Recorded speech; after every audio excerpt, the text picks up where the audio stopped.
jobs to be done is a pain that needs to be solved. And it's product agnostic and does not change over time. And so I'm going to pause here for a second. I'm going to use my loud voice.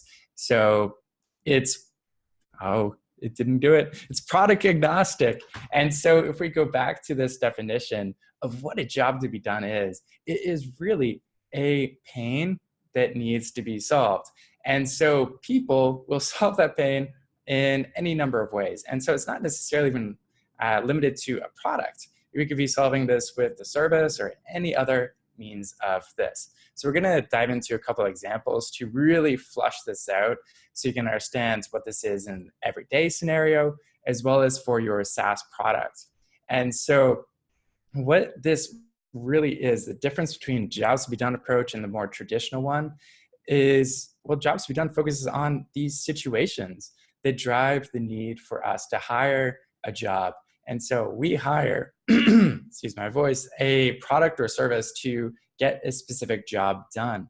And so what that often looks like in our day-to-day lives is it's actually not too sad whenever we fire a product or a service, because we're often doing it because there's something better, more convenient, more efficient, more effective for us to utilize in our lives to basically upgrade ourselves. And so it's usually pretty exciting.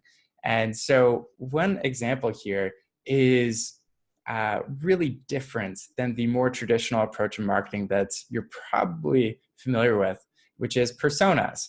And so this is where jobs to be done personas just do not jive. And I'm not going to dive too much into it, but just to give you a little snippet, then we can dive into how to apply this into your business. So will I buy Trident gum because I fit into the persona, which is, let's say this is a persona of Trident.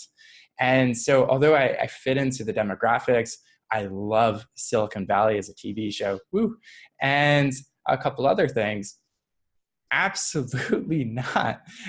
Just because I'm, in that age bracket, my job title is, marketing scientist, it does not mean anything that I am going to buy that specific piece of gum.